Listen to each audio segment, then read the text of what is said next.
A pedestrian killed after a hit and run at a crosswalk. The details revealed as the search for the driver continues. Early voting is coming to an end in Virginia. What the results would mean for the Commonwealth. Wheel bandits are stealing tires from countless cars in Maryland. We're following the investigation to working to catch the culprit. And rain is headed towards the D.C. region here overnight tonight. We'll talk about how long it sticks around and what your temperatures will be looking like on your Sunday coming up. Your summer gateway could be at stake. We're stretching your dollar with how you can save when booking your flight. You're watching the station covering all of the DMV. This is DC News Now. Good evening. Thanks for joining us for DC News Now at 9. I'm Daniel Hamburg. Ben Dennis has the night off. New tonight in D.C., a pedestrian was killed after a hit and run today in the West End. Police say the collision happened at the intersection of 23rd and L Street in Northwest D.C. A woman was found with serious injuries. She was rushed to the hospital where she was pronounced dead. Police say she was in the crosswalk at the time of the crash. Involved a white Jeep with Maryland tags. The driver left the scene, and officials say drivers can expect road closures in the area as authorities continue to investigate. One person was hospitalized after a fire broke out in an Annandale apartment early this morning. Firefighters say it happened on McWhorter Place around 7:30 a.m. Crews say flames could be seen from the top of the three-story garden-style building. Crews were able to extinguish the flames around 10:40 a.m. One person was hurt and taken to the hospital with life-threatening injuries. No firefighters were injured, and the cause of the fire is unknown. It's another weekend of youth curfews in D.C. 4 new curfew zones went into effect last night, covering Navy Yard, the old RFK Stadium site, Noma, and Tacoma. It means children under 18 can't gather in groups of 9 or more. Police say it prevents dangerous and disruptive teen takeovers. The curfew started Friday night and goes through Sunday. It's in effect from 8 to 11 p.m. until the citywide curfew kicks in from 11 to 6 a.m. Mayor Muriel Bowser recently issued an emergency order to reinstate curfews for another 15 days, giving council members more time to reconsider extending the restrictions. All right, meteorologist Scott Sumner looking at a clear night there at the Capitol. It won't stay that way for long, though. Yeah, no, it won't. We have, temperatures that are in the 60s here. As far as the sky is concerned, it is overcast and listed here at this particular moment of time, as we have been seeing plenty of clouds move in from the west over the last few hours. And here's the radar scope. Nothing in D.C. right now or surrounding Beltway region, but the latest radar check does have showers lining up just west of the I-81 corridor here, so in parts of Washington County, Allegheny County, and Garrett County in western Maryland, then parts of the eastern Panhandle, Jefferson, Morgan counties there, and then also parts of West Virginia, other parts of West Virginia as well. This rain that you see there currently is going to continue to move off to the north and the east over the next 2 hours, impacting places around I-81. Winchester could get into the act here in a couple of hours' time, and so could Hagerstown. But D.C. right now is still looking to be a little bit on the drier side. And cause of all this moisture is on a wide view showing the cold front back off to the west. That is producing this shower activity at the moment in time. We'll talk more about what to expect for tomorrow and break it down with your futurecast and temperatures as well, coming up in just a bit.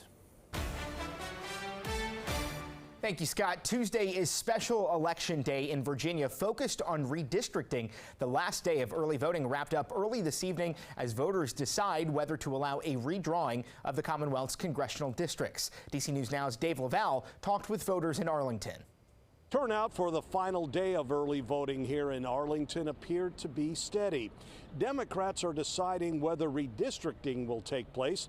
That could very well benefit congressional Democrats. I thought it was very straightforward. No issues for Mary Stoney as she voted in Virginia's special election, but not everyone could say that Saturday. It was so confusing. I turned around, went home, called my state delegate, and he called me back the next day on Saturday.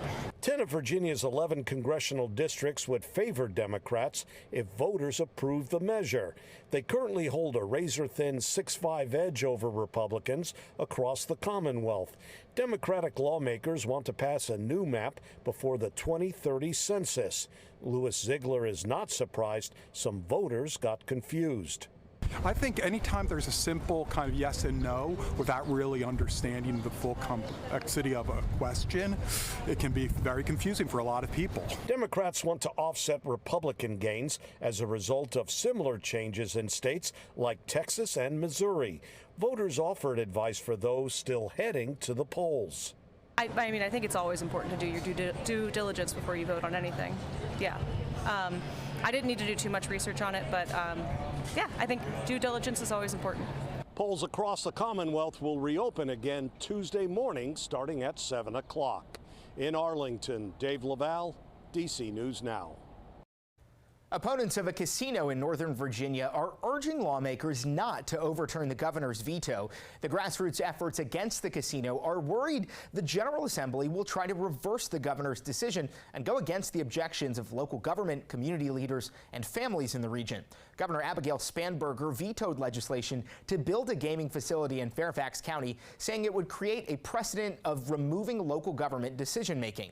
Spanberger has reiterated her stance of creating a statewide independent commission to regulate gambling. Casino supporters say it would bring jobs and tax revenue. Drivers in the DMV are frustrated, finding their cars on crates and tires gone. A local tow truck driver in Maryland has been busy helping victims get their cars fixed. He, along with the victim, are now warning others. DC News Now's Yamari Sase explains. I was really angry, enraged, frustrated, kind of confused as to why and how it could happen around this area. Mercedes says she woke up to find her car stripped of its tires in Silver Spring last weekend, just one of many recent cases. Her surveillance camera captured the moments before it happened, showing the possible thieves pulling up, scoping out vehicles, then driving off. It kind of reminded me of like professional, like NASCAR drivers, because they did it so fast, and it was actually a team of them. The police are not doing anything about it. Cases like this are all too familiar for tow truck driver Bebo Abarish, who says he responds to these calls so often he spent years using social media to warn people. Starting to pick back up again, which is very unfortunate. In my head, I'm like, where's the wave units? Where's these designated crime theft units to help? From Silver Spring to Suitland, he says this is happening all across the DMV. You can go to Facebook Marketplace right now and probably find the wheels that they just stole. And because there's no identifying marks on the wheels, VIN numbers, or any identifying marks, you have no idea where the wheels came from. So what can you do to protect your car? The wheel locks that come from the manufacturer, they're not very good. Anybody can get a key for those. So I always tell people to try to get aftermarket wheel locks so they can look online and see which ones are rated the best and try to get those. But also, do not keep that key inside your car. That was our Yamari Sase. DC News Now reached out to several police agencies in Prince George's County. The cases fall under theft from auto, with more than 1,100 reported so far this year. Other agencies couldn't provide exact numbers on how often these thefts happen. The Washington Commanders have some new looks for the new season. The team says the new uniforms pay homage to the franchise history while fusing it with their new identity. There are 3 fits, primary burgundy, primary white, and black alternate called the Hailraiser. The team says they capture the modern Commander's identity while incorporating elements from the franchise's rich history. Fans outside the team store are pretty pumped. New jersey as well, Scary Terry, because we already have a Jaden Daniels. We'll be back for the Sean Taylor jersey though. It's hard to come by the salute, so I'll make sure I got one for myself this year. Present my new JD5 black jersey. The other jersey just gonna go into a trophy case. 2 other updates. There's a helmet with a glossy paint job and the striped gold pants that, according to a database that tracks these kinds of things, can be traced back to the 60s. Today, people in the district got to check out where the new Commander Stadium will be built. The community walk was organized by the D.C. Office of Planning. A guided 1.4-mile walk started at the Stadium Armory Metro Station. People explored the redevelopment site, learned about the vision for the future, and gave their feedback. The Office of Planning says public engagement helps the master plan process. If you couldn't make it today, another walk is scheduled for Thursday evening. An unexpected commotion at Virginia Tech Lane Stadium today when a skydiver crashed into the scoreboard at the university's spring football game. The parachuter was carrying the American flag above a crowd of 60,000 people at the Hokie spring game. You can see in this video they were caught on the letter C atop the Jumbotron, and Blacksburg fire crews had to rush up to help them down. Virginia Tech Athletics posted on X that the skydiver is in stable condition. The incident delayed the game, but it did go on.